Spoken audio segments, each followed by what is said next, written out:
अब पार्टीको बागडोर मात्रै होइन, प्रधानमन्त्री बन्ने समय पनि उहाँहरूको सिद्धियो। अब उहाँहरूले प्रधानमन्त्री बन्न पनि पाउनुहुन्न। नेतृत्वबाट विदा गर्ने त अब विदा हुनैपर्छ। हामी सबै काम चलाऊ, केन्द्रीय कार्य समिति काम चलाऊ हो, वडा कार्य समितिसम्म काम चलाऊ। अहिले शेरबहादुर देउवा काम चलाऊ भइसक्नु भयो त। लड्नु छ हामी नेकपासँग बुढो खेलाडी राखेर, उहाँहरूले त किनारामा बसेर ताली बजाउने हो नि त। अब त हामीलाई उत्साहित गर्ने हो, नयाँ पुस्तालाई उत्साहित गर्ने हो। मोदीको खोजी भइराखेको छ नेपाली कङ्ग्रेसभित्र, मोदीको खोजी भइराखेको छ। दुईटा पार्टी एक भएका छन्, झन्डै 2/3 बहुमत छ। यो पार्टीको जरा उखेल्नका लागि उहाँहरूको नेतृत्व काफी होला त। पार्टीभित्रको विपक्षी अपोनेन्ट त शेरबहादुर दाइलाई औँला ठड्याए अरे, अनि शेरबहादुर दाइले रामचन्द्रको विरुद्ध लड्नुपर्ने हो।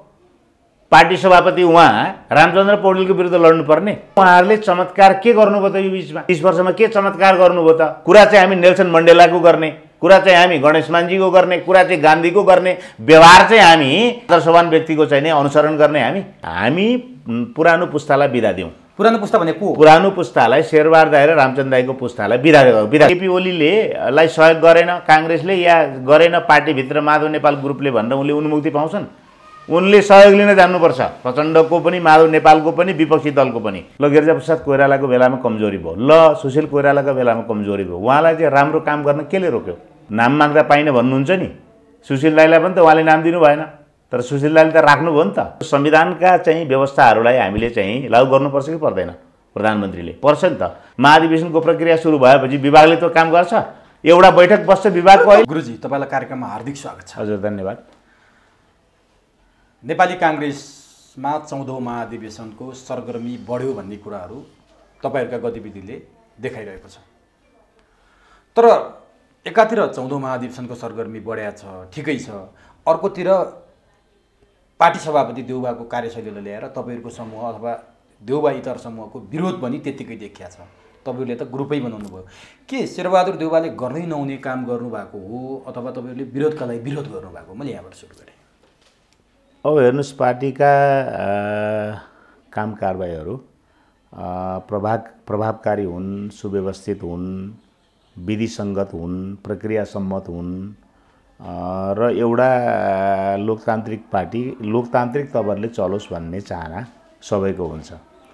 हामी केन्द्रीय समितिमा छौँ, सदस्यको रूपमा हामी छौँ र हामीले कम्तीमा 2टा कार्यकाल, सुशील कोइराला सभापति हुँदा र शेरबहादुर दाइ सभापति हुँदा 2टा कार्यकालका केन्द्रीय कार्य समितिका पार्टी सञ्चालनका प्रक्रियाहरू हामीले हेऱ्यौँ र पार्टी सञ्चालनको प्रक्रिया हेर्दाखेरि चाहिँ नि हामीलाई कस्तो महसुस भयो भने चाहिँ योभन्दा अझ राम्रो हामीले गर्न सक्नुपर्थ्यो, योभन्दा अझ लोकतान्त्रिक ढङ्गले चलाउन सक्नुपर्थ्यो, विधिसम्मत रूपमा चलाउन सक्नुपर्थ्यो।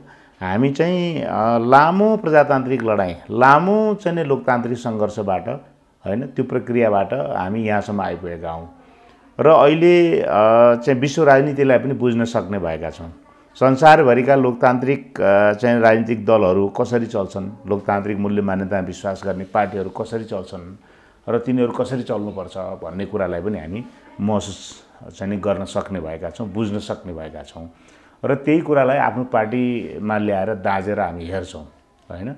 हेर्दाखेरि चाहिँ नि तुलनात्मक चाहिँ अध्ययन गर्दाखेरि चाहिँ नि हामीमा अझै पनि विधि र प्रक्रियालाई अनुसरण गर्ने, पार्टीको विधानका व्यवस्थाहरूलाई चाहिँ नि कार्यान्वयन गर्ने त्यो कुरामा चाहिँ ठुलो कमजोरी हामी पाउँछौँ र पार्टी सभापति आफैमा विधानको संरक्षक हो, विधानको पालनाकर्ता पनि हो, पालनकर्ता र विधानको कार्यान्वयनकर्ता पनि हो र विधानले स्पष्ट गरेको बाटो भन्दा बाहिर गएर चाहिँ नि पार्टी सञ्चालन गर्दाखेरि चाहिँ नि हामीले भोगिरहेका समस्याहरू बाट हामी आक्रान्त छौँ हैन र हाम्रो चाहिँ अपेक्षित परिणाम पनि हामीले प्राप्त गर्न सकिरहेका छैनौँ।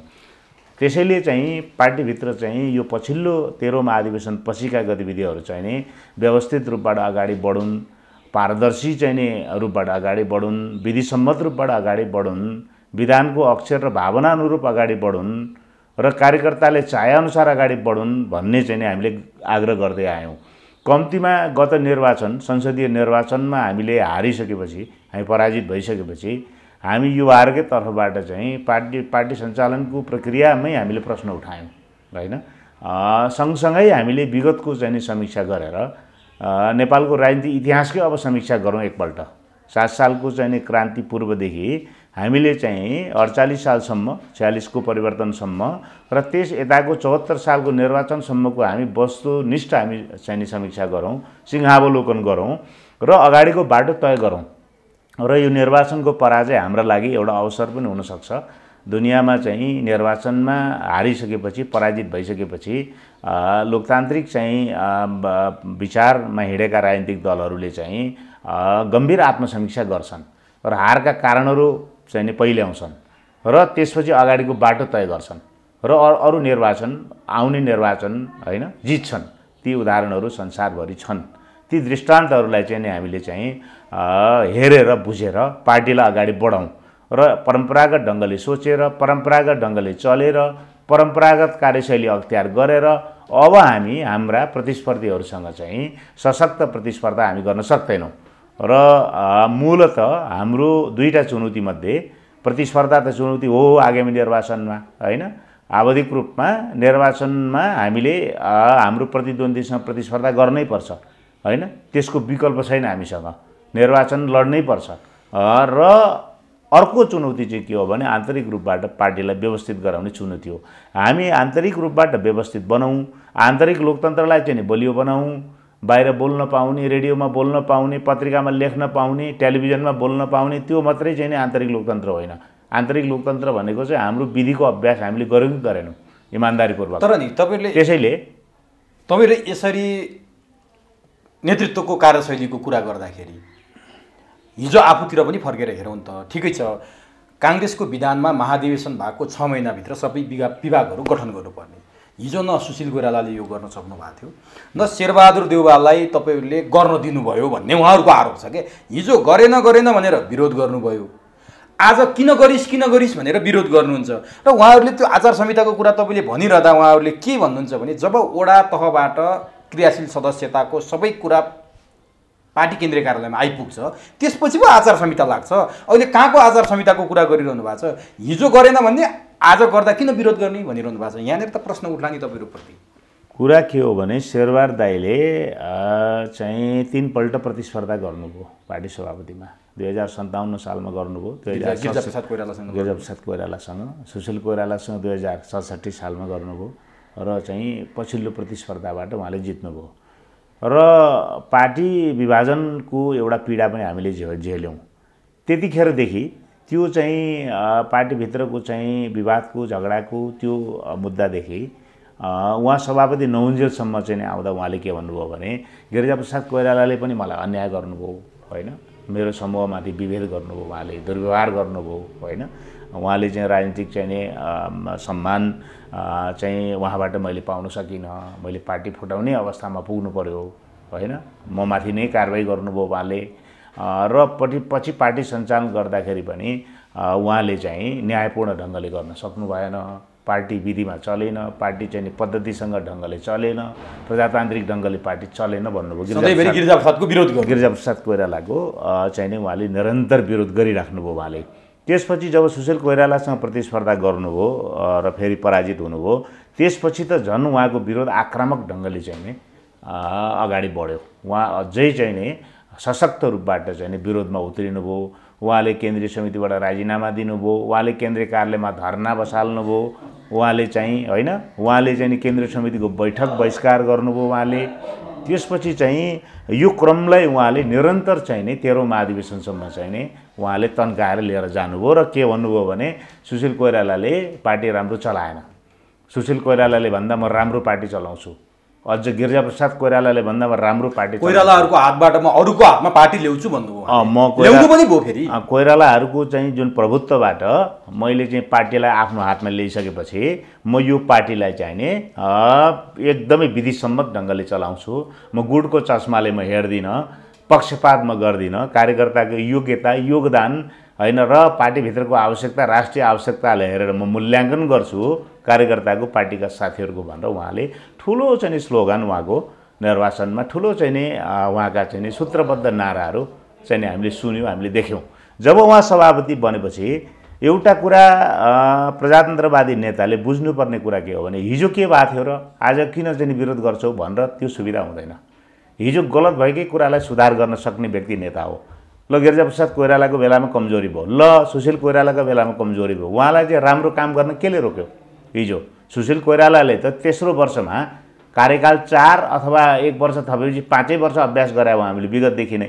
भनेपछि उहाँले त 2 वर्ष पुरा भएर तेस्रो वर्ष प्रवेश गर्दा चाहिँ शेरबहादुर दाइको चाहिँ विरोधका बावजुद पनि पदाधिकारी बनाउनु भयो। अर्को चाहिँ दुःखको कुरा के हो भने विभाग उहाँले गठन गर्दाखेरि त शेरबहादुर दाइले आफ्ना विभागीय प्रमुखहरू जो सुशील दाइले राख्नुभएको थियो होइन, उहाँले अहिले राख्नुभयो र? नाम माग्दा पाइन भन्नुहुन्छ नि, सुशील दाइलाई पनि त उहाँले नाम दिनु भएन, तर सुशील दाइले त राख्नुभयो नि त होइन। शेरबहादुर दाइ पक्षका नेताहरूलाई त विभागीय प्रमुख बनाउनु भयो। त्यति बेला विभागीय प्रमुखहरूलाई कुनै अधिकार दिनु भएन सुशील कोइरालाले भन्ने उहाँहरूको आरोप छ। विभागीय अधिकार त विभागलाई अधिकार त तपाईँको चाहिँ नि विधानमै व्यवस्था छ होइन। त्यो अधिकारको चाहिँ नि अब अहिले चाहिँ के अधिकार दिनुभएको छ त्यो अब समयक्रमले प्रश्न पार्ला। उहाँले के गरिदिनु भयो भने चाहिँ नि विभागीय प्रमुखलाई रिजाइन गराइदिनु भयो शेरबहादुर दाइले, र सुशील कोइरालाले बाध्य भएर उहाँकै विरोधका कारण चाहिँ नि विभागको निर्णय उहाँले फिर्ता लिनु पर्यो सुशील कोइरालाले। हिजो हेर्नुहोस् त्यो नजिर छ, हिजोको नजिर। त्यही बदला लिन खोजे आज होइन, तपाईहरुले? बिल्कुल होइन। उहाँलाई सुधार गर्ने, उहाँलाई चाहिँ सबै पार्टीका साथीहरूलाई समेटेर निष्पक्ष रूपबाट चाहिँ पार्टीको सभापति भएर उहाँ पार्टीको पुरा सभापति त बन्नै सक्नु भएन। गुटकै नेता भएर 4 वर्ष बिताइसक्नुभयो, 5औं वर्ष चलिरहेको छ होइन। पार्टी अहिले पुरानै रोग हो नि त, जस्तो हिजोदेखि नै चल्दै आछ। हिजो पनि सुशील कोइराला गुट भनिन्थ्यो, देउबा गुट भनिन्थ्यो। अब त्यो त हिजोकै कुरा आज देउबाले सर्लकै जादुको छडी त होइन नि। उहाँहरू र हाम्रो बीचको अहिलेको विवादै यही हो, पुरानो पुस्ता र हाम्रो बीचको विवादै यही हो। अब त तपाईँको पुस्तासम्मको विवाद हो यो। हाम्रो पुस्ता र उहाँहरूको विवाद के हो भने अब पौडेल र देउबा समूह कोइराला समूह भन्ने होइन, विवाद पुस्ताको विवाद छ। यहाँ पुस्ताको विवाद के हो भने उहाँहरूको र हाम्रो पुस्ताको विवाद के हो भने उहाँहरूले डेमोक्रेसी कसरी बुझ्नुभयो त भन्दा नेताको आदेश होइन अथवा नेताको चाहनालाई सिरोपर गर्नु, चाहे त्यो विधान सम्मत होस् चाहे नहोस्, यो परम्पराबाट चलेर आएको, यो चाहिँ अभ्यासबाट हामीले स्थापित भएको कुरा ठिक छ, त्यसलाई पनि हामीले मानेका छौँ होइन। नेताहरूको सहमतिलाई लागू गर्नलाई विधानको ठाउँ खोज्छौँ हामी होइन। विधान बाधक छ भने विधानलाई पनि हामी संशोधन गर्छौँ, धारालाई निलम्बन गर्छौँ, महासमितिमा अनुमोदन गर्छौँ, महाधिवेशनमा अनुमोदन गर्छौँ। नेताको सहमतिलाई हामी विधानभन्दा ठुलो मान्छौँ होइन, र त्यो कुरालाई हामीले स्वीकार गर्दै आएका छौँ। अब चाहिँ नयाँ पुस्ता र पुरानो पुस्ताको विवाद के हो भने उहाँहरूले डेमोक्रेसीलाई त्यसरी बुझ्नुभयो, परम्परागत ढङ्गले बुझ्नुभयो। हामीले डेमोक्रेसीलाई कसरी बुझ्यौँ भने डेमोक्रेसी भनेको मुलुक चलाउन हामीले जुन विधान बनाएका छौँ, यत्रो सङ्घर्षबाट हामीले चाहिँ नेपालको संविधान बनाएका छौँ, त्यो संविधानका चाहिँ व्यवस्थाहरूलाई हामीले चाहिँ लागू गर्नुपर्छ कि पर्दैन? प्रधानमन्त्रीले पर्छ नि त। संविधानको संरक्षक हो, संविधानको संरक्षक प्रधानमन्त्री, संविधानको चाहिँ कार्यान्वयनकर्ता को प्रधानमन्त्री, कार्यकारी प्रमुखको दृष्टिबाट म भन्दैछु, र संविधानको पालनकर्ता सबभन्दा पहिलो व्यक्ति को प्रधानमन्त्री, र पार्टी सभापति जो बन्छ। हाम्रो भनाइ हाम्रो बुझाइ के हो भने उसले विगतमा यो भयो अहिले हुँदाखेरि चाहिँ के बिग्रिन्थ्यो र के बिग्रियो र विरोध किन गर्छौ, मलाई चाहिँ प्रतिस्पर्धीले चाहिँ चलाउन दिएन, मलाई महामन्त्रीले चलाउन दिएन, पार्टीभित्रको अर्को गुटले चलाउन दिएन, त्यो छुट त्यो अधिकार हुँदैन। उसले विधान समात्ने हो, सभापतिले विधानका व्यवस्थालाई हेर्ने हो। 2 महिना हेर्नुहोस्, 2 महिनाभित्र गठन गर्नुपर्ने विभागलाई चाहिँ नि तपाईँ 4 वर्ष कार्यकाल पुरा भएर विशेष परिस्थितिमा, त्यो पनि असाधारण परिस्थितिमा। यही भएर होला प्रकाशमान सिंहले त शेरबहादुर देउवालाई अवैधमै घोषणा गरिदिनु भयो, किनभने थपेको म्यादमा गरिरहनु भएको छ। काम चलाउ हो, काम चलाउले गर्नु सोझै काम चलाउ, हामी सबै काम चलाउ। केन्द्रीय कार्य समिति काम चलाउ हो, वडा कार्य समितिसम्म काम चलाउ। अहिले शेरबहादुर देउवा काम चलाउ भइसक्नु भयो त। विशेष परिस्थितिमा थप्न मिल्ने, असाधारण परिस्थितिमा थप्न मिल्ने समयावधि थपेर अहिले हामी महाधिवेशनको प्रक्रिया अगाडि बढाइराखेका छौँ। म अघि भन्दै थिएँ, हेर्नुहोस् है, हाम्रो हिन्दू संस्कार अनुसार चाहिँ नि बालक जन्मिएपछि अथवा छोराछोरी जो जन्मिए पनि 11 दिनमा न्वारण गर्नुपर्छ। घोषित अघोषित हाम्रो चाहिँ नि कर्मकाण्ड संस्कार छ, पूर्वीय दर्शन छ हाम्रो। भनेपछि अनि 11 महिनामा न्वारण गर्न मिल्छ होइन? उहाँ 2 महिनामा चाहिँ विशेष परिस्थिति होला नि त, यो मिल्दैन यो, किन यो कोभिडको महामारी छ, केही थिएन। 2 महिनाभित्र केही थियो, तर तपाईहरुले गर्न दिनु भएन। असहयोग भयो रे, गलत कुरा। कहिले नेभी संघलाई, कहिले तरुण दललाई पार्टी कार्यालयमा जुलुस गर्न लाउनु भयो, आक्रमण गर्न पठाउनु भयो भन्ने आरोप छ। बिल्कुल गलत कुरा हो, समर्थन भएन, बिल्कुल गलत कुरा हो, त्यो निराधार कुरा हो, तर्कहीन कुरा हो।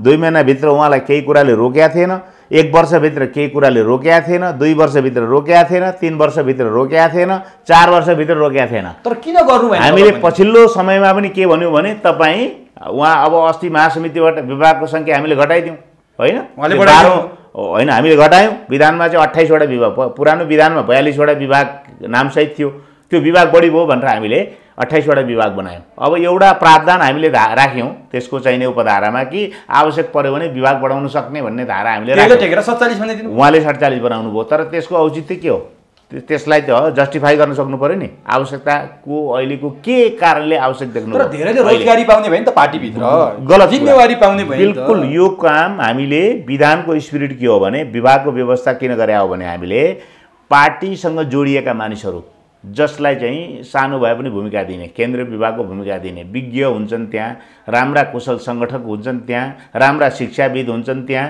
पार्टीलाई चाहिँ नि के भन्छ पार्टीप्रति शुभेच्छा राख्ने पार्टीलाई मतदान गर्ने पार्टीले आह्वान गरेको विभिन्न चाहिँ नि आयोजनाहरूमा चाहिँ आफ्नो योगदान पुर्याउने धेरै मानिसहरू छन् छरिएका मानिसहरू छन् उनीहरूलाई सङ्गठित गर्ने र सम्बन्धित क्षेत्रमा पार्टीको जनमत विस्तार गर्ने त्यो काम हो नि त विभागको काम अब 5औं वर्ष महाधिवेशनको प्रक्रिया सुरु भएपछि विभागले त्यो काम गर्छ एउटा बैठक बस्छ विभागको अहिले आरोप लाउनु भएको छ नि भोलि महाधिवेशनलाई प्रभावित पार्नलाई आफ्नो भोट ब्याङ्क बढाउनलाई शेरबहादुर देउवाले यसो गर्नुभयो भन्ने त्यो उद्देश्य त्यो उहाँहरूको उद्देश्य त्यो पनि हो तर त्यो प्रत्युत्पादक भइसक्यो कसरी भयो भने 50 जना उहाँले ल्याउनु भयो आकाङ्क्षी कति हुन्छन् 50 जना ल्याउँदाखेरि क्राइटेरिया मेन्टेन गर्नु भएको छैन होइन पार्टीमा विभागीय सदस्य भने त जिल्ला सभापति भन्दा माथिल्लो प्रोटोकलको हो उसको मर्यादा क्रम माथि हुन्छ उहाँले के ल्याइदिनु कहिल्यै क्षेत्रीय प्रतिनिधि पनि नभएको मान्छे विभागमा ल्याइदिनु भएको छ विशेषज्ञता पनि छैन धेरै छन् मान्छेहरू होइन विशेषज्ञ कतिपय राम्रा मान्छे पनि छन् हैन समूहबाट त्यसो भएको हुनाले छ कि छैन त्यहाँ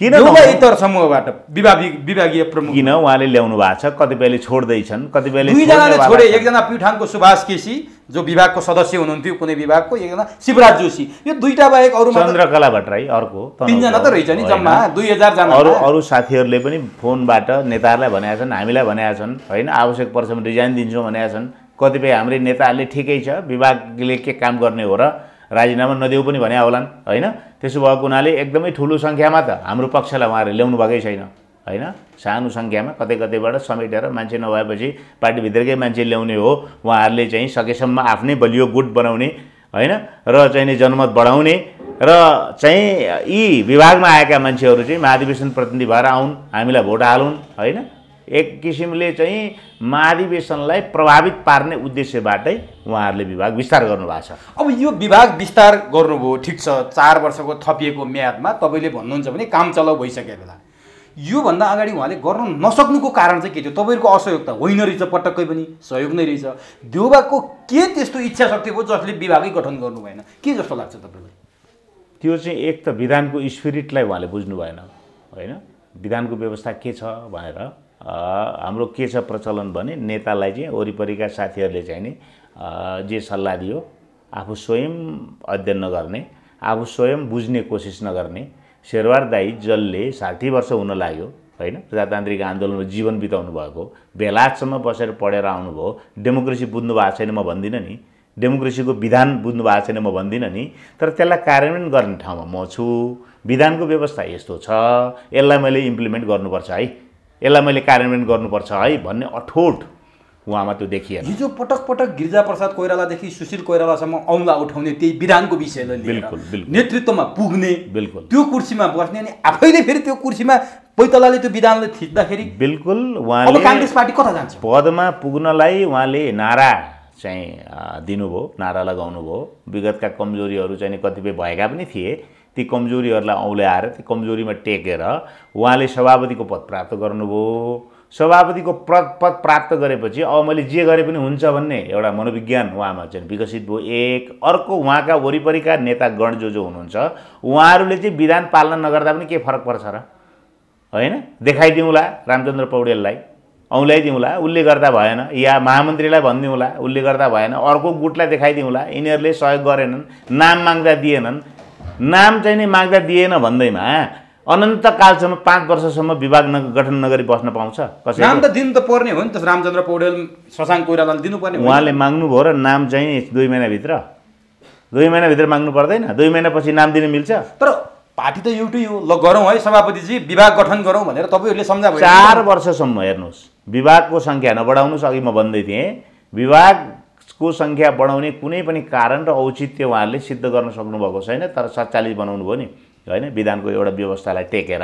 उहाँले के गर्नुभयो, सुशील दाईले शेरबहादुर दाईले असहमति राख्दै पनि शेरबहादुर दाईका मान्छेहरूलाई राखिदिनु भएको थियो, विभागीय प्रमुख बनाउनु भएको थियो उहाँले, तर राजीनामा गराइदिनु भयो उहाँले र निर्णय फिर्ता लिन लगाउनु भयो। अहिले उहाँले 20वटा विभाग घोषणा गर्दा एउटा रामचन्द्र पौडेलको मान्छेको नाम विभागीय प्रमुख घोषणा गर्नु भएन। नामै नदिएपछि के गर्ने? होइन, चिन्नुहुन्छ नि त उहाँ त, कार्य समितिका साथीहरूलाई चिन्नुहुन्न हो। यहीँनिर खोट छ।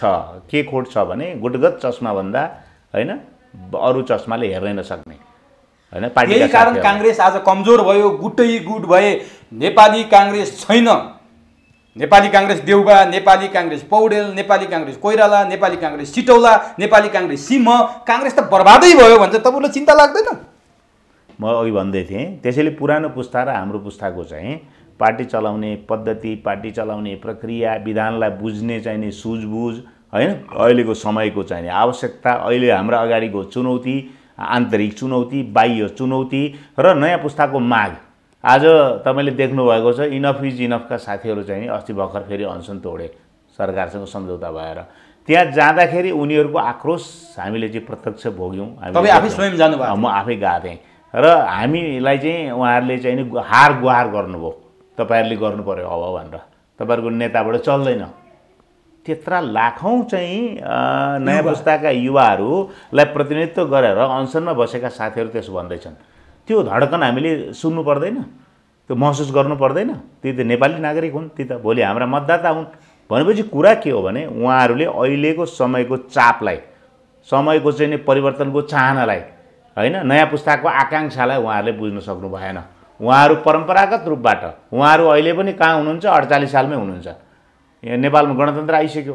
नेपालमा 48 सालमा जन्मिएको व्यक्ति त 30 वर्षको भइसक्यो अहिले होइन। भनेपछि अब चाहिँ तपाईँको 60 सालमा जन्मिएको व्यक्तिले अब नाम लेखाउँदैछ, 61 सालमा लेखेको व्यक्ति मतदाता हुँदैछ, उहाँहरू चिन्दैन। अब उहाँहरू चाहिँ 48 सालमा अझै हुनुहुन्छ। र अर्को इन्ट्रेस्टिङ कुरा चाहिँ युवाहरूलाई भेट्न स्कुलमा जाँदा, कलेजमा जाँदाखेरि नेपाली काङ्ग्रेसको नेता को भनेर सोद्धाखेरि 1-2 भन्दा कसैको नामै भन्न सक्दैनन्। गिरिजाप्रसाद कोइरालाको नाम भन्छन्, अहिलेको नेताको नाम, अहिलेको नेताको नामसम्म भन्न सक्दैनन्। पोलिटिकल फ्यामिली, राजनीतिक परिवारबाट आएको कोही व्यक्ति छ भने भन्छ, उसले घरमा भएको कुरा सुनेर उसले भन्छ। किन भएको यो ग्याप केले गराइदियो? यस्तो किन भयो? एक त राजनीतिप्रति एकदमै ठुलो वितृष्णा छ, किन राजनीतिले राम्रो डेलिभरी गर्नै सकेन। तपाईँकै कारण त हो। राजनीति चाहिँ राज्यका लागि गरिन्छ होइन, राज्य सञ्चालनको एउटा चाहिँ नै पोलिसी नै हो राजनीति भनेको, नीति नै हो राजनीति भनेको, मूल विधा हो राज्य सञ्चालनको। यो चाहिँ जनताप्रति समर्पित छ भन्ने जुन भावना हो नि, त्यो भावना टुट्यो। राजनीति जनताप्रति समर्पित छैन। राजनीति भने चाहिँ आफैप्रति समर्पित छ होइन, जो नेता भएको छ। राजनीतिलाई उद्यम बनाइएको छ, राजनीतिलाई व्यापार बनाइएको छ, राजनीतिलाई आफ्नो स्वार्थ पुरा गर्ने चाहिँ भर्याङ बनाइएको छ। अब नि मैले यहाँ जान्न खोजेँ नि, अब म तपाईँप्रति केन्द्रित हुन्छु अझ खास भन्यो भने यो युवा पुस्ता भनेर आज भनिएको होइन। हिजो गिरिजाप्रसाद कोइराला सभापति हुनेवाला पनि युवा पुस्ता भनिन्थ्यो। ती युवा पुस्ता भनिँदाहरू आज पार्टीको नेतृत्वमा हुनुहुन्छ। आखिर उहाँ गिरिजाप्रसादको विकल्प शेरबहादुर भयो भने त खासै फरक परेन। अब तपाईँहरू पनि युवा पुस्ता भन्दै हुनुहुन्छ। हिजो निर्वाचनमा नमिठो पराजय भोग्दै गर्दा पनि तपाईँहरूको एउटा युवाहरूको समूह थियो, तर त्यो आज छैन। विश्वप्रकाश शर्मा त्यही ग्रुपमा हुनुहुन्थ्यो, जो विश्वप्रकाश शर्मा प्रवक्ता बन्नुभयो। त्यो ग्रुप युवाको छिन्न भिन्न भयो 7 जनाको। फेरि अहिले 12 जनाको युवा बनाएर तपाईँहरू अगाडि बढिरहनु भएको छ। अहिले तपाईँहरूले विधान खारेजीको माग गर्नुभएको छ, तर अहिले तपाईँहरूको काङ्ग्रेसको सङ्गठन विभागका प्रमुख गोपालमान श्रेष्ठले ठाडै अस्वीकार गरिदिनु भयो। उहाँले यो खारेज गर्नलाई बनाएको विभाग होइन भन्नुभयो। अब गर्नु चाहिँ के? हेर्नुहोस्, तपाईँले भन्नुभयो युवाहरूको चाहिँ नि समूह छिन्न भिन्न भयो भन्नुभयो, तर युवाको समूह छिन्न भिन्न होइन, युवाको समूह चाहिँ विस्तारित भयो। कसरी? 7 जनाले निर्वाचन हारेपछि हामीले 2टा बैठक बसेका थियौँ जम्मा र एउटा विज्ञप्ति जारी गरेका थियौँ होइन। त्यसमध्येबाट एकजना साथी चाहिँ प्रवक्ता भएर जानुभयो विश्वजी। त्यसपछि त त्यो 7 जनाको ग्रुप त हाम्रो 12 जना भयो। एकपल्ट त 15 जना हामीले पुर्यायौँ। जस्तो कार्य सम्पादन समिति र संसदीय बोर्ड विघटनको हामीले माग गऱ्यौँ, ती विघटन पनि भए, हाम्रै मागका आधारमा विघटन भए। बेला बेलामा केन्द्रीय समिति बोलाउनु पऱ्यो भने हामी माग पनि गर्छौँ, केन्द्रीय समितिको बैठक पनि उहाँले बोलाउनुहुन्छ। र हामीले जब समीक्षा बैठक राखियो ढिलो गरिकन यो 74 को संसदीय निर्वाचनपछि, त्यहाँ हामीले 52 पेजको दस्तावेजै पेश गऱ्यौँ हामीले होइन। त्यो चाहिँ 7 जनाको जुन समूह थियो तपाईँले छिन्न भिन्न भन्नुभयो नि, त्यो विस्तारित भएर 12 जना भएर त्यो दस्तावेज हामीले प्रकाशन पनि गरेका छौँ, महासमितिमा बाँड्यौँ पनि, सभापतिहरूको बैठकमा हामीले चाहिँ हेटौँडामा बाँड्यौँ पनि। 12 जना भएर हामीले चाहिँ दस्तावेज हामीले चाहिँ केही रूपमा चाहिँ केन्द्रीय कार्य समितिमा हामीले प्रस्तुत गऱ्यौँ। त्यसलाई चाहिँ हामीले पार्टीका साथीहरूको हातमा पनि हामीले पुर्यायौँ। र अघि मैले चर्चा गरेको चाहिँ अब हामीले इतिहासको समीक्षा गर्ने, हिजोको हामीले निर्वाह गरेको भूमिकाको समीक्षा गर्ने, हिजो हामीले प्राप्त गरेका उपलब्धिहरू के हुन् र हामीले गरेका कमजोरी के हुन्। हाम्रो जो यो अहिलेको पुस्ता छ, यो पुस्ताले 30 वर्ष पञ्चायतमा बितायो, 30 वर्ष राज्य सञ्चालनमा बितायो नि त, सरकारमा गएर या पार्टी चलाएर।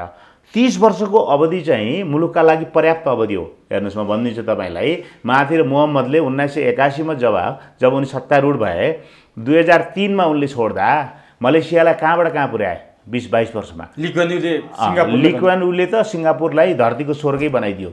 उसको पार्टी 1953 मा खुलेको पिपुल एक्सन पार्टी, सिङ्गापुरको कुरा उठाइहाल्नुभयो, बेलायत पढेर आएको एउटा चाहिँ नि ल चाहिँ नि ग्रेजुएटले चाहिँ नि, चिनिया मूलको ल ग्रेजुएटले, जबकि के भन्छ सिङ्गापुरमा चिनियाहरूकै बाहुल्यता छ हैन, चिनिया आप्रवासीहरूकै मुलुक हो एक प्रकारले, त्यो सानो मुलुक हो। भनेपछि उसले 1953 मा चाहिँ पिएपी पार्टी खोल्यो, पिपुल एक्सन पार्टी 1953 मा।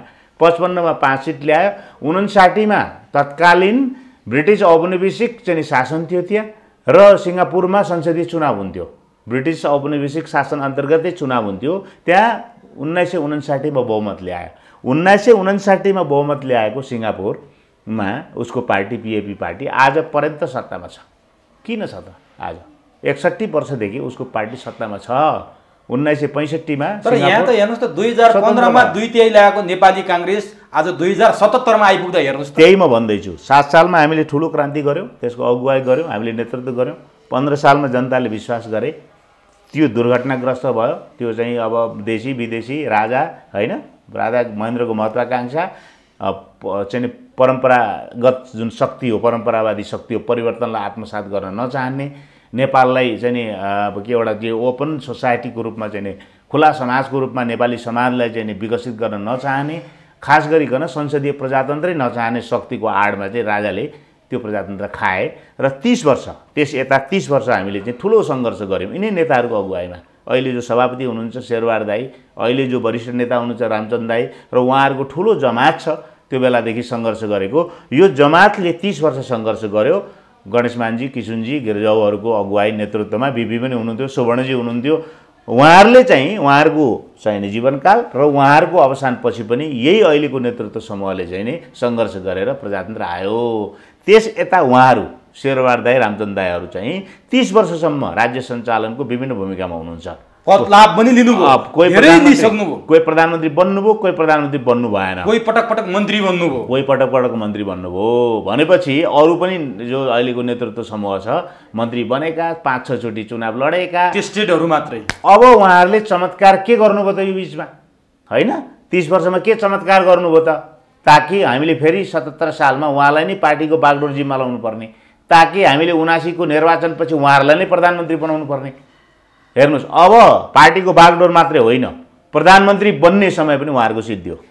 अब उहाँहरूले प्रधानमन्त्री बन्न पनि पाउनुहुन्न, नेतृत्वबाट बिदा गर्ने त अब बिदा हुनैपर्छ। उहाँहरूले अझ हामी विनम्रतापूर्वक आग्रह के गर्छौँ भने हिजो गरेको योगदानको त हामी मुक्त कण्ठले प्रशंसा गरिराखेकै छौँ। उहाँहरूका कारणले हामी यहाँ छौँ, उहाँहरूका कारणले डेमोक्रेसी यहाँ छ, हामी यहाँ छौँ। तर अब नेकपा जस्तो अजङ्गको सङ्गठनात्मक संरचना भएको गाउँ गाउँसम्म चाहिँ सञ्जाल फैलिएको पार्टी छ नि त सरकारमा, दुईटा पार्टी एक भएका छन्, झन्डै 2/3 को बहुमत छ। यो पार्टीको जरा उखेल्नका लागि उहाँहरूको नेतृत्व काफी होला त? उहाँहरूलाई सफलता मिल्ला त उहाँहरूको नेतृत्वमा? भन्न मिल्दैन। तपाईँले सम्भव देख्नुहुन्न? सम्भव छैन। अब तपाईँले यति भनिरहँदा सानो एउटा पदमा पनि लोभिने युवाहरूको बानी पनि छ क्या? फेरि विभिन्न गुटका लबेदा समाएर तपाईँ युवाहरू नै विभक्त हुनुभएको छ। खोइ त आज गुरुराज घिमिरे एउटा ग्रुपमा हुनुहुन्छ, गगन थापा अर्को ग्रुपमा हुनुहुन्छ, विश्वप्रकाश शर्मा अर्को ग्रुपमा हुनुहुन्छ, बद्री पाण्डे अर्को ग्रुपमा हुनुहुन्छ।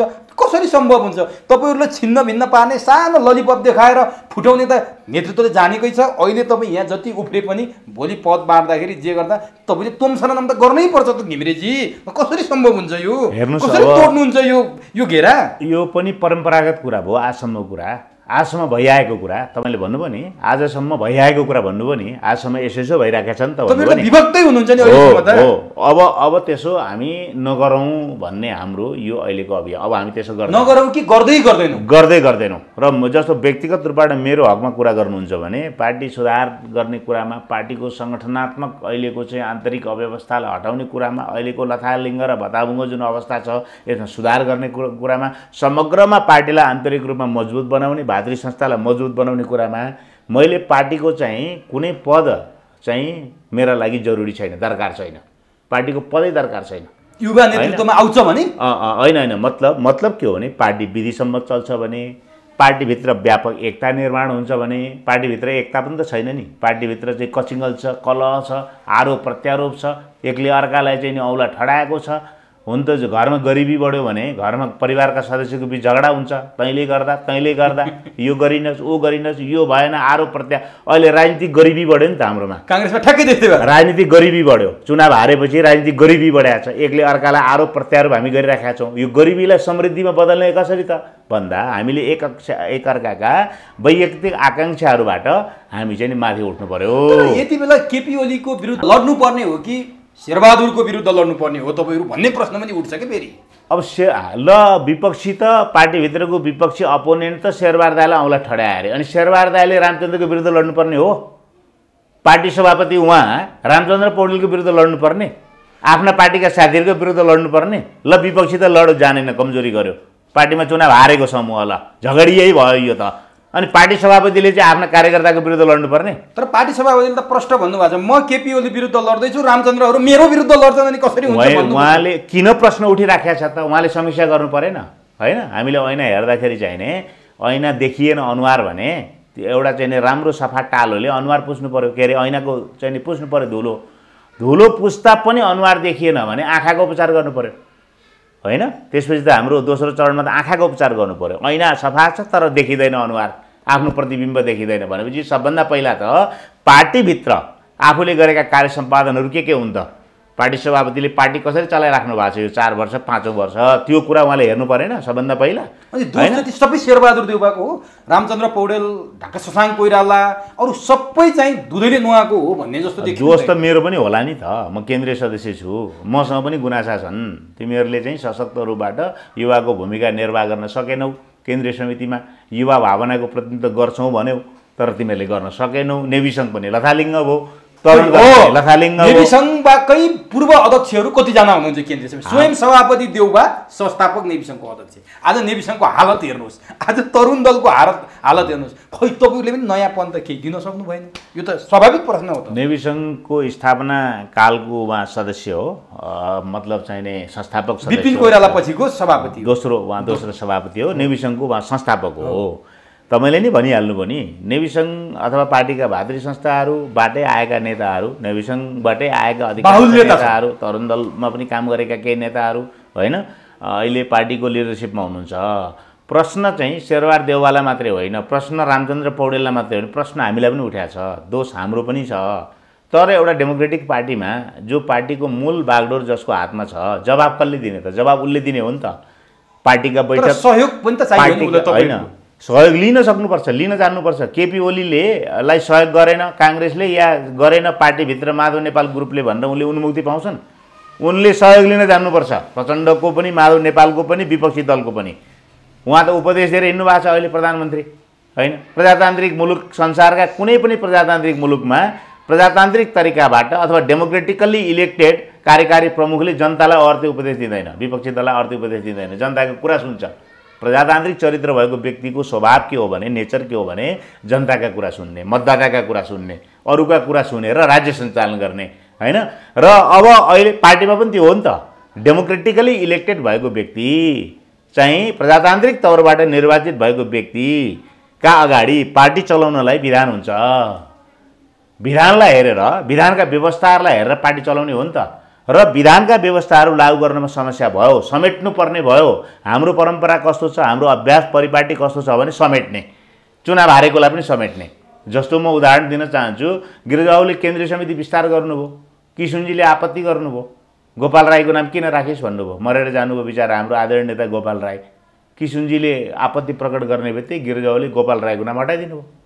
हेर्नुहोस्, होइन किशुनजीले कुनै निर्णय गर्नुभयो, होइन भरत शमशेर र कुबेर शर्माको विषयमा निर्णय गर्नुभयो किशुनजीले, गिरिजाबाबुले आपत्ति गर्नुभयो, किशुनजीले हटाइदिनु भयो। होइन आपत्ति गरेपछि आपत्ति मेरो समकक्षी अथवा मेरो पार्टीको चाहिँ एकदमै शीर्षस्थ वरिष्ठ नेताले आपत्ति जनायो भने त होइन, यो त उसको मन दुखाउनु हुँदैन। अब रामचन्द्र दाईको भनाइ अहिले अरण्य रोदन साबित हुँदैछ। महामन्त्रीको भनाइ, पार्टीका अरू वरिष्ठ नेताहरू, शेरबहादुर दाईकै हाराहारीका नेताहरू छन् नि, रामशरण महत भनेको शेरबहादुर दाईकै हाराहारीको हो नि, 1-2 वर्ष जुनियर भए पनि, लगायतका नेताहरू, कृष्ण सिटौलाले पनि आपत्ति जनाए सुरुमा, तपाईँले सुन्नुभएको छ। उहाँहरूको समूहको त आपत्ति अहिले छैन, तर सुरुमा चाहिँ विभिन्न पार्टीका निर्णय प्रक्रियाहरूका विषयमा उहाँहरूले पनि रिजर्भेसन राख्नुभयो नि, होइन अर्जुन नरसिंहले राख्नुभयो, शेखर कोइरालाले राख्नुभयो, निरन्तर राखिरहनु भएको, प्रकाश मान सिंहले राख्नुभयो। अब महामन्त्री आफूसँगै आफू जस्तै प्रक्रियाबाट निर्वाचित भएको महामन्त्री शशाङ्क कोइरालाले राख्नुभयो। उहाँले त अति भएर बोले, म अहिलेसम्म सहयोगै गरेका थिएँ, अब अति भयो म बोले भन्नुभयो। अति के भएछ त, होइन म केन्द्रीय सदस्यले भन्दाखेरि चाहिँ यसले अतिरञ्जनापूर्ण ढङ्गले आग्रह पूर्वाग्रह राख्यो कि त महामन्त्री आफै अति भयो भन्दै हुनुहुन्छ। आज महामन्त्री, 2टा महामन्त्री हुँदा पनि 2टै महामन्त्रीले हस्ताक्षर गरेर आज सर्कुलर जान्थ्यो देशभरि। खोइ आज एउटा महामन्त्रीले सर्कुलर गरेर अर्को महामन्त्रीलाई थाहै नदी, निर्वाचित महामन्त्री गाउँ निर्वाचित महामन्त्रीलाई थाहै नदी, ल ठिक छ एउटा महामन्त्री सोझो हुनुहुन्छ अर्को बाठो हुनुहुन्छ, होइन ठिक छ, त्यो आफ्नो योग्यता हो, आदरणीय नेता हो पूर्णबहादुर दाई, तर अर्को महामन्त्रीलाई मैले सर्कुलर गर्न लागेँ, ल अब यसमा चाहिँ हस्ताक्षर गरिदिनु पर्यो, यो विषयमा भन्नु पर्दैन के? पार्टी दुईटा पार्टी के हो, एउटा गुटको प्रभाव क्षेत्र हो पार्टी, दुईटा भइसके जस्तो देखिएन त यो हिसाबले। अभ्यासमा त्यस्तो देखाउन खोजिँदैछ, अभ्यासमा दुईटा काङ्ग्रेस गरी देखाउन खोजिँदैछ, दुईटा होइन एउटै हो पार्टी, होइन। तर अस्ति शेखर कोइरालाले भन्नुभयो यसरी देउबाले मनोमानी गर्ने भने पार्टीमा जुनसुकै बेला पनि विस्फोट हुन सक्छ भन्नुको तात्पर्य के हो त? शेखर कोइरालाले भन्नुभयो सन्दर्भमा उहाँले भन्नु मैले ठ्याक्कै सुन्न पाइनँ, होइन तर यो विभाग गठनकै विषयलाई लिएर विस्फोटक अवस्था छ उहाँले भन्नुभएको कुरामा। उहाँले भनेको ठ्याक्कै मैले नसुनेको, यही भन्नुभएको छ उहाँले चाहिँ यो अहिलेको घटनाक्रम हामी हेरिराखेका छौँ नि, पार्टीभित्र विकसित भएको गतिविधि हामीले हेरिराखेका छौँ, सही हुँदैन, अति सही हो।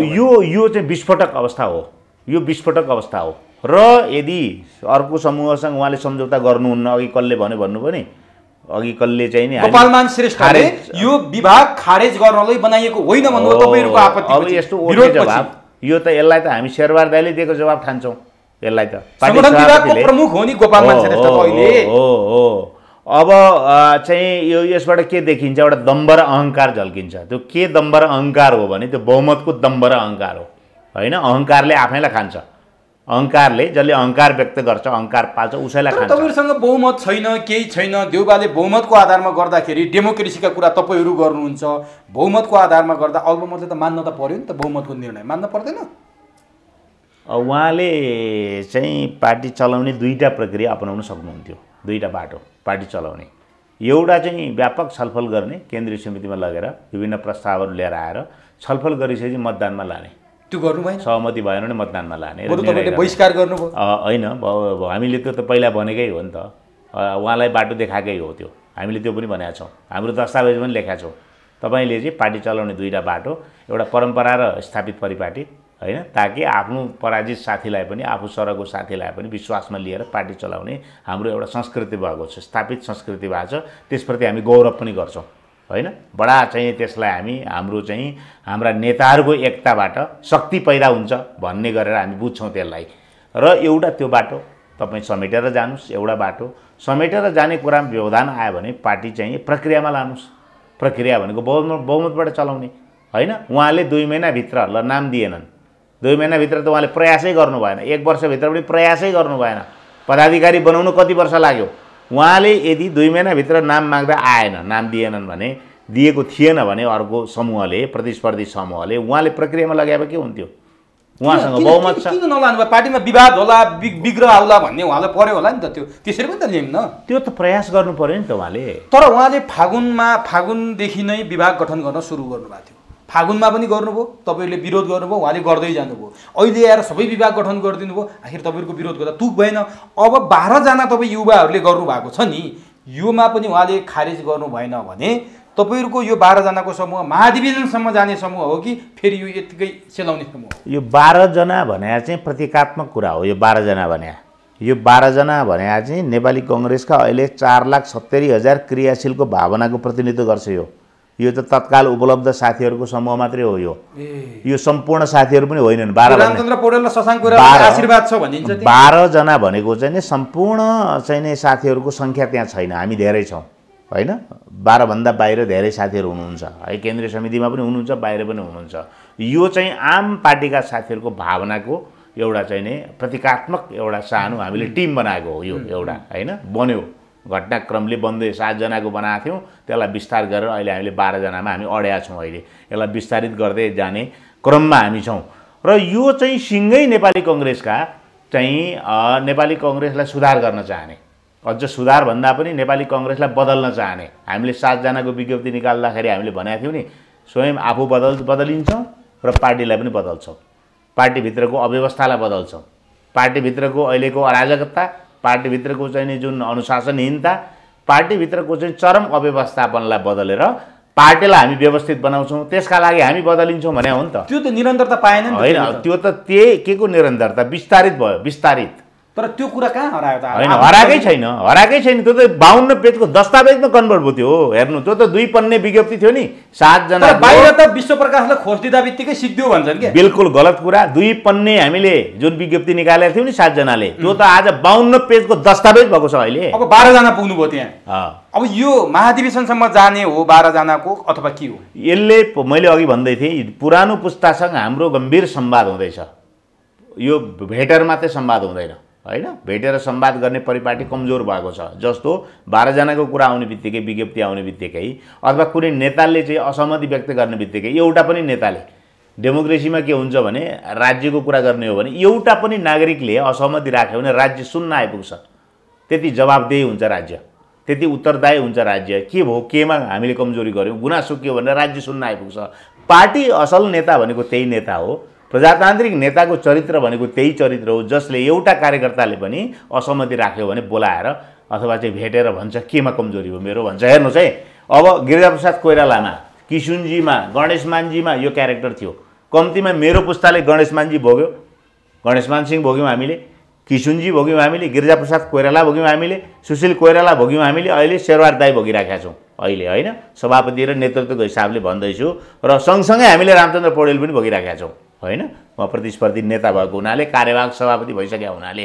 त्यसैले कुरा के हो भने संवाद गर्ने कुरामा चाहिँ मैले यो भन्नुको तात्पर्य के हो भने उहाँहरू चाहिँ मैले असहमति राख्ने बित्तिकै उहाँहरूको अगाडि मेरो व्यक्तित्व के थियो, मेरो पहिचान के थियो, म सामान्य कार्यकर्ता। कहीँ जिल्लामा नेताहरू आउँदाखेरि हामीले असहमति राख्थ्यौँ, यो भएन भन्थ्यौँ, तपाईँहरूले गरेर निर्णय भएन भन्थ्यौँ। खोज नपठाएर मान्छे लगाएर हामीलाई बोलाएर संवाद गर्नुहुन्थ्यो उहाँहरूले। अहिले त्यो कल्चर, त्यो परिपाटी छैन। यिनले के नाप्छन् होइन। विज्ञप्ति निकालेपछि तपाईँहरूले कुनै नेताले सभापतिले फोन गर्नु होइन, तर यो त्यही त यो परिपाटी अहिले हाम्रो पार्टीमा चाहिँ नि विखण्डित भयो, खण्डित भयो। अब तपाईँले यो सँगसँगै अर्को कुरा उठाउनु भएको छ। अब युवा पुस्ताबाट सभापतिको उम्मेदवार हुन्छ, तपाईँ त्यो भनिरहँदाखेरि अब रामचन्द्र पौडेल, अब डाक्टर शशाङ्क कोइराला, अब शेखर कोइराला, प्रकाशमान सिंह, अरू थुप्रै मान्छेहरू तपाईँहरूको समूहबाट सभापतिको आकाङ्क्षी हुनुहुन्छ। तपाईँले कुरा गर्नुभएको छ। फेरि अर्को यहाँ त नेताहरू झस्किने कुरा भयो क्या।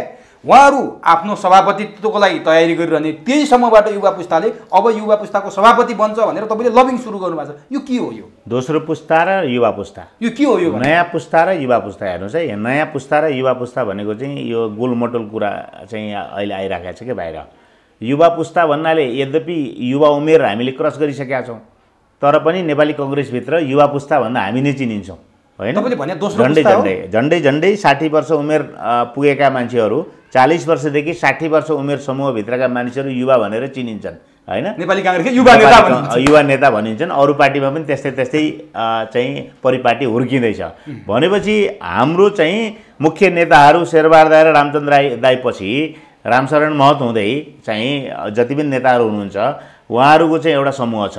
त्यो चाहिँ पार्टीको नेतृत्व लिने हिसाबले त्यो नयाँ पुस्ता हो, पार्टीभित्र दोस्रो पुस्ता हो त्यो। यद्यपि चाहिँ त्यहाँ एउटै पुस्ताका पनि हुनुहुन्छ उहाँहरू होइन, लगभग चाहिने रामशरण महत, अर्जुन नरसिंह केसी, त्यसपछि गएर चाहिने शेरबहादुर देउबा, रामचन्द्र पौडेल झन्डै एउटै पुस्ताका जस्तो उहाँहरू हुनुहुन्छ। तर के भएको छ भने नेतृत्व लिएको हिसाबले, चुनाव लडेको हिसाबले, कार्यवाहक सभापति भएको हिसाबले रामचन्द्र दाई र चाहिँ शेरबहादुर दाई प्रधानमन्त्री र चाहिने पार्टी सभापति भएको हिसाबले चाहिँ एउटा जेनेरेसनको प्रतिनिधित्व उहाँहरूले गर्नुहुन्छ भने बाँकी अरूले अर्को जेनेरेसनको प्रतिनिधित्व गर्नुहुन्छ।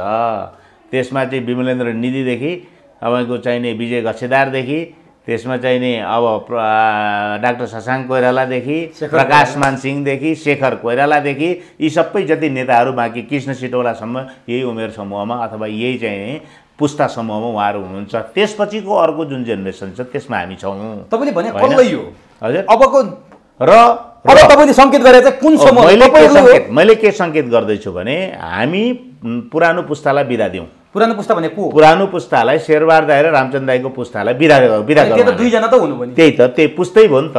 एकजना मात्रै शेरबहादुर दाई मात्रै भएको भए पनि, रामचन्द्र दाई मात्रै भएको भए पनि त्यो एउटा पुस्ताको अनि सिधै भनौँ न त रामचन्द्र र शेरबहादुरलाई पार्टीबाट अब नेतृत्वबाट बिदा गरौँ भन्न खोजेको। रामचन्द्र दाईको उहाँहरूको मार्गदर्शन हामीले प्राप्त हुने गरी भोलि पनि होइन, अभिभावकीय भूमिकामा उहाँहरू रहने गरी बरु के पद सिर्जना गर्ने हो, सर्वोच्च नेता भन्ने हो कि उहाँहरूलाई पार्टीभित्र विधानै संशोधन गरेर होइन गणेश मानजीको ठाउँमा राख्ने हो कि उहाँहरूलाई दुईटै नेतालाई पार्टीको सर्वोच्च चाहिने ठाउँमा आसीन गराएर उहाँको अभिभावकीय भूमिकामा उहाँहरूको मार्गदर्शनमा पार्टी चलाउने गरिकन दोस्रो पुस्ता र युवा पुस्ताको समन्वय गरेर होइन त्यो दुईटा पुस्ताको चाहिँ हामीले तालमेल मिलाएर अब पार्टी नेतृत्व चयन गरौँ होइन। एउटा कुरा, एउटा विकल्प है। अब यसमा पनि दोस्रो पुस्ताले पनि युवा पुस्तालाई चाहिँ नजरअन्दाज गर्छ। आखिर नजरअन्दाज गर्छ, आफू मात्रै व्यवस्थापन गर्न खोज्छ भने चाहिँ कुरा के हो भने युवा पुस्ताले के गर्छ, आफ्नो उम्मेदवारी दिन्छ। सभापतिको दिन्छ त किन दिँदैन? सभापति सबै दिन्छ, सबै दिन्छ। एकजुट हुन्छ। ढुक्क हुनुहोस्। गगन थापा सभापतिको लागि म लड्दैछु भनेर कति ठाउँ घोषणा गरिसक्नु भएको छ। गगन थापालाई सभापति मान्नुहुन्छ तपाईँले?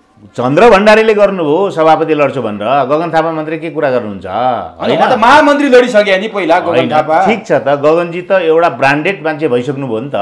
सभापति लड्नु भने तपाईँलाई स्वीकार्य छ, तपाईँ सहयोग गर्नुहुन्छ। को लड्छ थाहा छैन अहिले, त्यो को व्यक्तिमा कोही पनि गएको छैन, कोही अहिले व्यक्तिमा गएको छैन। सहमति त हुनु पर्ला नि। यदि उहाँहरूले हुनसक्छ, सुन्नु न, अर्को पुस्तामा नवीन राज जोशी हुनुहुन्छ। मैले चन्द्र भण्डारीको मैले नाम बताइसकेँ, आफै हुनुहुन्छ। नवीन राज जोशी हुनुहुन्छ। म छैन, पदको दौडो म छैन। पार्टी बनाउनलाई मैले मेरो ठाउँ, मेरो बाधक, मेरो अहिले उपस्थिति बाधक हुनसक्छ नि त। यसले पदको लडाइँमा आफूलाई सामेल गराउनलाई यो कुरा गरिराखेको छ अहिले होइन, यो बहस अगाडि बढाइराखेको छ भन्न सक्छन् नि मान्छेहरूले।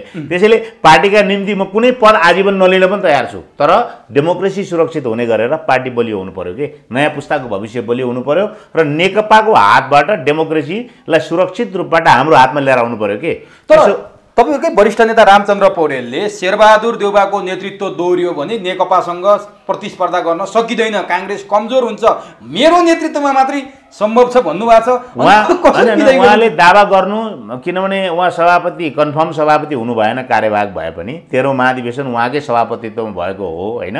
सुशील दाईको अवसानपछि म सभापति कन्फर्म भएको छैन, म प्रधानमन्त्री हुन पाएको छैन, त्यसैले मैले हुन पाउनुपर्छ भन्नु उहाँको अधिकार हो होइन, एकछिन है।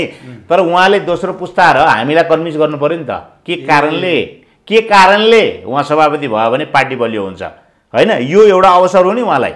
हामीले प्रश्न उठायौँ नि, अब पुरानो पुस्ताले सजिलो छैन, अब हामीले प्रश्न उठायौँ, हामी उठाउँछौँ प्रश्न र दोस्रो पुस्तालाई पनि उठाउँछौँ प्रश्न। तपाईँहरूले हामीसँग अघि म भन्दै थिएँ चन्द्र भण्डारीदेखि नवीन राज जोशीदेखि दीपक गिरीदेखि होइन, हाम्रो यो चाहिँ जेनेरेसनका कति धनराज गुरुङदेखि होइन गगन थापासम्म होइन, देउबा समूहका युवाहरू बद्री पाण्डेदेखि होइन सुरेन्द्र पाण्डेसम्म, बालकृष्ण खाँडदेखि प्रकाश शरण महतदेखि एनपी सावतदेखि सबै एक ठाउँ हुनुहुन्छ होइन, ज्ञानेन्द्रबहादुर कार्कीसम्म जो हाम्रो के भन्छ एउटा पुस्ता छ नि। यद्यपि उहाँहरू सिनियर हो हामीभन्दा, तर पनि के हो भने यो एउटा समूह भन्दाखेरि चाहिँ के हुँदो रहेछ भने अब 63 वर्षको शशाङ्क पनि त्यही हुनुहुन्छ, 70 नागेको चाहिने रामशरण पनि त्यही हुनुहुन्छ नि। 10 वर्ष हराउँदो रहेछ कि ग्याप, 10 वर्ष चाहिँ त्यो ग्याप चाहिँ एकै जस्तो हुँदो रहेछ, गोलमेल हुँदो रहेछ। केही पनि भएन, एउटै भयो भनेपछि के हो भने यति ठुलो जुन समूह छ हैन, यो पुस्तासँग त उहाँहरूले समन्वय गर्नु पर्यो नि त। भन्नुको मतलब तपाईँले दोस्रो पुस्ता र युवा पुस्तासँग रामचन्द्र पौडेल र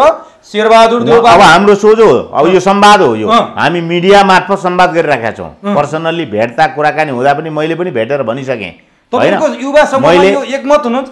रामचन्द्र दाईसँग भेट हुँदा या अरू नेताहरूसँग भेट हुँदा पनि मैले भनिसकेँ, तपाईँहरू कन्भिन्स गर्नुहोस् न त। ल माथिरकै उदाहरण दिएर, नेल्सन मण्डेलाकै उदाहरण दिएर, नेल्सन मण्डेलाले त संविधान बनाएपछि त छोडे नि त। अफ्रिकन नेसनल कङ्ग्रेसको त्यत्रो चाहिँ नि सर्वोच्च नेताले अफ्रिकामा संविधान जारी गरेपछि त उनलाई आजीवन राष्ट्रपति हुने अवसर थिएन। नेल्सन मण्डेला हाम्रो आदर्श हो कि होइन? चाहिँ नि गान्धीले 1934 पछि काङ्ग्रेसको सदस्यता नवीकरण गराउनु भएन। आजादीको सङ्घर्षमा उहाँ काङ्ग्रेसकै नेता हो।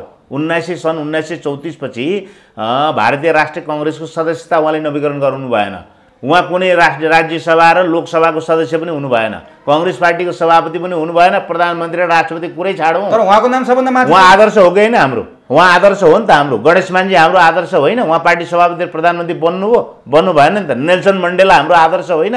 कुरा चाहिँ हामी नेल्सन मण्डेलाको गर्ने, कुरा चाहिँ हामी गणेश मानजीको गर्ने, कुरा चाहिँ गान्धीको गर्ने, व्यवहार चाहिँ हामी चाहिँ नि अनि गैर अर्को चाहिँ नि के भन्छ आदर्शवान व्यक्तिको चाहिँ नि अनुसरण गर्ने हामी। तर नि अब शेरबहादुर देउवाले पनि सभापतिको लागि 14औं महाधिवेशनमा सभापतिको लागि तयारी थाल्नु भएको कुरा बाहिर आइसक्यो। किनभने विमलेन्द्र निधिले उहाँसँग गएर अब म लड्छु हाम्रो समूहबाट भन्दा पनि उहाँले मान्नु भएन, त्यो उहाँले स्वीकार्नु भएन। यता रामचन्द्र पौडेल आफै तयारी गर्दै हुनुहुन्छ, प्रकाशमान सिंह अब म लड्छु भन्दै हुनुहुन्छ, शशाङ्क कोइरालाले त म बाहेक अर्को जित्ने मान्छे नै छैन हाम्रो समूहबाट, यदि म भए भने मात्रै शेरबहादुर देउवालाई पराजित गर्न सकिन्छ भनिरहनु भएको छ। सिटोला आफ्नो तयारीमा हुनुहुन्छ, यता शेखर कोइराला आफ्नो तयारीमा हुनुहुन्छ। तपाईँहरूकै समूहमा यत्रो मारामार छ। अब तपाईँ युवा पुस्ता र दोस्रो पुस्ताका कुरा गर्नुहुन्छ, एउटै ग्रुपभित्र यत्रो मारामार छ, अनि कसरी तपाईँले रामचन्द्र पौडेल र शेरबहादुर देउवालाई बिदाई गर्नु? उहाँहरूले एउटा डेमोक्रेटिक पार्टीमा उहाँहरूले चाहिँ नि मेरो नेतृत्वमा पार्टी राम्रो बनाउँछु, मैले देश राम्रो चलाउँछु, म प्रधानमन्त्री भयो भने चमत्कार गर्छु। अस्ति रामचन्द्र दाइले नै भन्नुभयो नि होइन, चमत्कारै गर्छु भन्नु, म कायापलट भन्नु भने यो भन्ने अधिकार उहाँहरू सबैलाई छ, यो तर्क राख्ने अधिकार उहाँहरू सबैलाई छ, जसको नाम तपाईँले लिनुभयो होइन। ती सबै हाम्रा चाहिँ आदरका पात्र हुनुहुन्छ, सम्मानका चाहिँ धरोहर हुनुहुन्छ उहाँहरू। हाम्रो केही भन्नु छैन उहाँहरूका बारेमा होइन, उहाँहरूप्रति नतमस्तक छौँ। तर उहाँहरूले हामीलाई कन्भिन्स गर्नु परेन। भोलि नेपाली राजनीतिमा चाहिँ नेपाली कङ्ग्रेस पार्टीलाई अगाडि बढाउने सन्दर्भमा होस् अथवा चाहिँ नै राज्य सञ्चालनको सन्दर्भमा होस्, हामीले मुलुकका हाम्रा मतदाताहरूलाई आश्वस्त गराउनु पर्दैन? हाम्रा मतदातालाई त आश्वस्त बनाउनुपर्छ। कम्तीमा पार्टीका मतदाता, पार्टी महाधिवेशनमा आउने साथीहरूलाई त हामीले आश्वस्त बनाउनुपर्छ। नेपाली कङ्ग्रेसको फलानु प्रधानमन्त्री, नेपाली कङ्ग्रेसको फलानु सभापति चाहिँ नि बनाउनलाई अथवा त्यो कुरामा हाम्रो इच्छामा उनीहरूको अनुमोदन प्राप्त गर्नलाई त हामीले आश्वस्त पार्नुपर्छ नि त। उहाँहरूको अहिले दावा त्यतिखेर मात्रै वैध हुन्छ, त्यतिखेर मात्रै त्यो दावा सही हुन्छ कि उहाँहरूले हामीलाई आश्वस्त पार्न सक्नुपर्छ। भने 13औं महाधिवेशन जस्तो रामचन्द्र पौडेललाई पनि सजिलो छैन, शेरबहादुरलाई पनि सजिलो छैन। अब हो सङ्केत यही हो अहिलेसम्मको जुन ट्रेन्ड हो नि, पार्टी जसरी चल्या ट्रेन्ड हो, अब एउटा परम्परागत समूह बनाइदिने, समूह बनाएर केही मान्छेलाई हालिदिने, चुनाव लड्ने, त्यस्तो छैन। त्यस्तो अब छैन। अब नि त्यस्तो हुन दिँदैनौँ हामी, दिनुहुन्न। तपाईँहरू एकमत हुनुहुन्छ। अब मलाई भनिदिनुहोस्, रामचन्द्र र शेरबहादुरले त तपाईँले बिदाई गर्ने कुरा गर्नुभयो, उहाँहरू बाहेक अबको 79 को चुनावमा नेकपालाई पनि मात खुवाएर नेकपालाई जितेर पहिलो पार्टी बन्ने क्षमता राख्ने नेतृत्व को देख्नु भएको छ? पोल गरौँ, एउटा पोल गरौँ न देशभरि होइन, संसारभरि हुन्छ नि त। बिजेपीले मोदी किन अगाडि सार्यो त? नभए बिजेपी चाहिँ रिभाइभ हुन्थ्यो त। त्यहाँ त अटल बिहारी जिउँदै थिए, लालकृष्ण आडवाणी जस्तो बिचरा कहिले चाहिँ उनलाई चाहिँ प्रधानमन्त्री हुन दिएन, राष्ट्रपति हुन खोज्दासम्म लालकृष्ण आडवाणी भएनन्। 101 पुराना नेता हुँदाहुँदै मोदीको चाहिँ आवश्यकता किन खड्कियो त? भनेपछि काङ्ग्रेसमा कुनै मोदी जनित छ? मैले अस्ति पनि भने मोदीको खोजी भइराखेको छ नेपाली कङ्ग्रेसभित्र, मोदीको खोजी भइराखेको छ होइन। नेपाली कङ्ग्रेसभित्र चाहिँ एउटा चमत्कारिक व्यक्तिको खोजी भइराखेको छ। त्यो चमत्कारिक व्यक्ति दोस्रो पुस्ताको पनि हुनसक्छ, दोस्रो पुस्ताको पनि युवा पुस्तामा चाहिँ युवा पुस्ताको पनि हुनसक्छ। तर यो पहिलो पुस्ता हुँदैन। पहिलो पुस्ता चाहिँ उहाँहरूले 60 वर्ष काम गर्नुभयो, हेर्नुहोस्, धेरै दुःख दिनु हुँदैन। अब प्रभावमा पारेर फेरि शेरबहादुर देउवा सभापतिमा दोहोरिनु भयो भने काङ्ग्रेसको अवस्था के होला? मैले भनिसकेँ कि वर्ल्ड कपमा चाहिँ हामी हेर्छौँ नि जुन देशका खेलाडी बुढा छन् त्यसले चाहिँ वर्ल्ड कप जित्दैन के हैन। राम्रो खेल अब जित्नु हार्नु आफ्नो ठाउँमा छ। मेसीकै देश अर्जेन्टिनाले प्रदर्शन गर्छ, नेमारकै देश ब्राजिलले प्रदर्शन गर्छ, क्रोएसियाको मोड्रिचकै देश क्रोएसियाले प्रदर्शन गर्छ, एम्बापेकै देश चाहिँ तपाईको फ्रान्सले जित्छ, सुआरेजकै देश अर्को देशले चाहिँ राम्रो चाहिँ नि के भन्छ खेल प्रदर्शन गर्छ। मैले भन्न खोजेको कुरा के हो भने बुढो खेलाडी भयो भने वर्ल्ड कप त जित्दैन, त्यहाँ युवा खेलाडी चाहिन्छ। लड्नु छ हामी नेकपासँग बुढो खेलाडी राखेर, उहाँहरूले त किनारामा बसेर ताली बजाउने हो नि त। अब त हामीलाई उत्साहित गर्ने हो, नयाँ पुस्तालाई उत्साहित गर्ने हो। तपाईहरु तयार हुनुहुन्छ त्यसको लागि?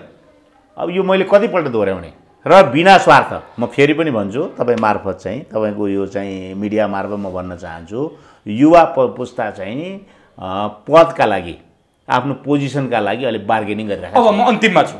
सबै नेताहरूले पद घोषणा लगभग गरिसक्नुभयो। काङ्ग्रेसमा त अब पदको लागि लडाइँ हुने अवस्था देखियो।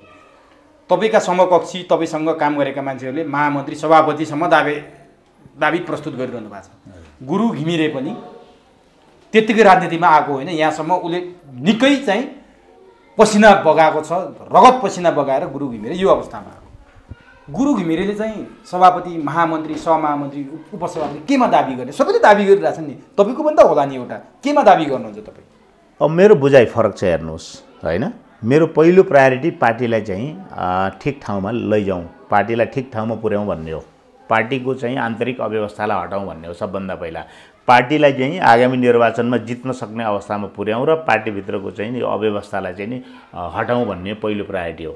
त्यसका लागि मैले कुनै कुरा छोड्नुपर्छ भने हैन, मैले कुनै पद नलिँदाखेरि चाहिँ नि यो कुरा सम्भव हुन्छ भने, या युवा समूहको युवा पुस्ताका साथीहरूले कुनै भूमिका नलिँदाखेरि चाहिँ नि यो सम्भव हुन्छ भने हामी नलिन तयार छौँ। अब भूमिका निर्वाह गर्दै जाँदाखेरि कुनै जिम्मेवारी आइलाग्छ भने त्यो लिन पनि तयार छौँ। तर म अहिले कुनै प्रतिस्पर्धाको, कुनै पदाधिकारीको प्रतिस्पर्धाको होइन, कुनै दौडमा म सामेल छैन। अब एउटा यो प्रश्न चाहिँ म तपाईँलाई सोध्छु, जनताले पनि किन सोधेनस् भन्ला मलाई। भोलि 14औं महाधिवेशन हुँदाखेरि हिजो जस्तै देउबा पौडेलसम्म, देउबा इतरसम्मबाट घोषणा भइयो भने ल ठिक छ, उताबाट देउबा विमलेन्द्र निधि जो उठे पनि म त्यतातिर गएन। तपाईँहरूको समूहबाट अहिले त त्यहाँ अनगिन्ती हुनुहुन्छ। एउटै व्यक्ति सभापतिको लागि अगाडि सार्नु पर्यो भने तपाईँको नजरमा अहिले पोल नगरौँ, अहिले गुरु घिमिरेले आफ्नो समूहबाट यो व्यक्ति उठायो भने जित्न सक्छ भन्ने पात्र को हो? यो भन्ने छलफलमै छौँ हामी। छलफल अब त बेला भइसक्यो। छैन यो निर्वाचन शशाङ्क कोइराला हो, 1 वर्ष जान्छ यो प्रक्रिया। स्वयं नेताहरू के भन्दै हुनुहुन्छ भने हामी प्रतिस्पर्धाको मैदानमा छौँ होइन। शशाङ्क दाइले पनि भन्नुभएको छ नि त, हामी प्रतिस्पर्धाको मैदानमा छौँ। शशाङ्क दाइले नै भन्नुभएको हो, हाम्रो बिचमा छलफल भइरहेको छ, हामी सहमति गर्छौँ। आफूले पनि घोषणा गर्नुभयो, म आफू हुँ भन्नुभयो। प्रकाश मानले पनि घोषणा गर्नुभयो, शेखर दाइले पनि घोषणा गर्नुभयो, अर्जुन नरसिंहदेखि रामशरणदेखि होइन, अब विमल दाइसम्म अर्को पक्षको भन्नुभयो, तपाईँले भनिहाल्नुभयो। तर समग्र पार्टीको कुरा गर्दा कृष्ण सिटौलासम्म सबैले आफ्ना दावा प्रस्तुत गर्नुभएको छ नि। तर म कन्फर्म सभापतिको क्यान्डिडेट भन्ने कुरा त त्यतिखेर थाहा हुन्छ जबकि समूहले घोषणा गर्छ या नोमिनेसन गरिन्छ, मनोनयन पत्र दाखिला गरिन्छ। त्यसैले अहिले हामी यसमा प्रवेश गरेकै। तर उहाँले त भन्नु म बाहेक अरू छैन जित्ने भनेर त उहाँले भन्नुभयो नि त। त्यो कुरालाई उहाँले एप्रुभ गर्नु पर्यो आफ्ना साथीहरूबाट। अनि कतिपयले के पनि भन्छन् भने शशाङ्क कोइराला र विमलेन्द्र निधिको पनि कुरा भएको छ। शशाङ्क कोइराला, विमलेन्द्र निधि र प्रकाश मानसिंह, यी बिपी कोइराला, गणेशमान सिंह र महेन्द्र नारायण निधिका 3वटा पुत्रहरू एक ठाउँमा आउने सम्भावना छ। तर त्यो अलि जटिल छ पनि भन्छन् उहाँहरूको। यो पनि भएको छ अरे। कतिपयले फेरि शशाङ्क कोइरालाले शेरबहादुर देउबाको आशीर्वाद लिएर आरजु देउबालाई महामन्त्री बनाउने हिसाबले शेरबहादुर देउबाकै सभापति बन्दै हुनुहुन्छ भन्ने पनि आइरहेछ। यो चाहिँ के हो? यति भनिदिनु नि छुटो। अब यो हाइपोथेटिकल हुन् कि साँच्चै पार्टी वृत्तभित्र चलेका बहस हुने कि यसरी चलिरहेछ नि। महाधिवेशनको प्रक्रिया सुरु भएपछि यस्ता बहसहरू चल्छन्। विगतमा पनि यस्ता बहसहरू चल्थे। अहिले फरक ढङ्गले अहिले बहस चलिरहेका छन्, किनभने अहिले चाहिँ नि आकाङ्क्षीहरू धेरै देखिएका छन् होइन। पुरानो पुस्ताका 2 जना आफै आकाङ्क्षी हुनुहुन्छ भनेपछि नयाँ पुस्ता र युवा पुस्ता समेत आकाङ्क्षी देखिएपछि त यो दायरा विस्तारित भएको छ। त्यसैले तपाईँले भनेका कुरा, तपाईँले औल्याएका कुराहरू बहसको रूपमा चलेको सत्य हो, त्यो चलिरहेका छन्। तर त्यसले आकार ग्रहण गर्न समय लाग्छ। अझै महाधिवेशन सर्ने सम्भावना छ भन्ने कुरा पनि आइरहेको छ। त्यो पनि प्रक्रिया अगाडि बढाउँदै जाँदा समय पुगेन भने महाधिवेशन पनि पछाडि जान सक्छ। अब 14औं महाधिवेशनपछि बलियो काङ्ग्रेस, नेकपासँग भिड्न सक्ने काङ्ग्रेस, भिड्न भनेर फेरि कुस्ती खेल्ने भने होइन, चुनावी मैदानमा भिड्न सक्ने काङ्ग्रेस बन्ने त्यो नेतृत्व आउँछ भने तपाईँहरूले जनतालाई त्यो आशाको किरण देखाउन सक्नुहुन्छ तपाईँले अहिले? बिल्कुलै, किन नसक्नु, हामी सक्छौँ। हामीसँग त्यो काङ्ग्रेस बन्छ। अब हामीसँग त्यो क्षमता छ, हामीसँग त्यो आत्मविश्वास छ, हामीसँग कार्ययोजना छ। चाणक्यले भनेको म सम्झिन्छु होइन। अन्तिममा म भन्न चाहन्छु, विश्वविख्यात चाहिने कूटनीतिज्ञ, अर्थशास्त्री, राजनीतिज्ञ चाणक्यले के भन्यो भने जतिसुकै धनी होस्, जतिसुकै लोकप्रिय होस्, जतिसुकै विद्वान होस्, जतिसुकै सुरवीर होस् व्यक्ति अथवा संस्था कुनै, त्योसँग ठोस चाहिने कार्ययोजना, सुस्पष्ट कार्ययोजना छैन, बलियो सङ्गठन छैन र कार्ययोजना इम्प्लिमेन्ट गर्न, लागू गर्न र सङ्गठनलाई परिचालन गर्न पर्याप्त स्रोत छैन भने ती सबै सपनाहरू चाहिने पानीका फोका जस्तै हुन्छन् होइन भनेर चाणक्यले भनेका थिए। उनले सो अनुरूपै तयारी गरेर मगधमा नयाँ चाहिँ राजा बनाए। त्यसैले अहिले नेपाली कङ्ग्रेससँग सुस्पष्ट कार्ययोजना पनि छ, त्यसलाई ठोस कार्ययोजना पनि छ, हामीसँग सङ्गठन पनि छ। त्यो स्रोतको कुरा त हामी व्यवस्था गर्न सकिहाल्छौँ र त्योभन्दा ठुलो कुरा चाहिँ गर्नुपर्छ भन्ने भावना छ, हामीसँग आत्मविश्वास छ, हामीसँग दृढ एउटा सङ्कल्प छ, सपना छ। सपना पनि छ, दृढ सङ्कल्प पनि छ। हामी चाहिँ भोलि नेपाली कङ्ग्रेसलाई नेपाली जनताको भरोसा चाहिँ गर्न सक्ने, एक नम्बरको पार्टी विश्वास गर्न सक्ने, नयाँ पुस्ताले पनि भर गर्न सक्ने र नेपालको हामीले स्थापना गरेको डेमोक्रेसीलाई चाहिँ को भविष्यलाई चाहिँ सुरक्षित गर्न सक्ने पार्टी हामी बनाउन सक्छौँ। हस्, आज यो कार्यक्रम मार्फत आम जनतालाई, आम नागरिकलाई आफ्ना भावनाहरू सुसूचित पारिदिनु भयो। केही यस्ता कुराहरू जानकारी गराइदिनु भयो जसले दूरगामी महत्त्व पनि राख्छ र नेपाली काङ्ग्रेसको आन्तरिक जीवन र 14औं महाधिवेशनको बारेमा केही कुरा भनिदिनु भयो। यसलाई तपाईँलाई हार्दिक धन्यवाद। हस्, धन्यवाद।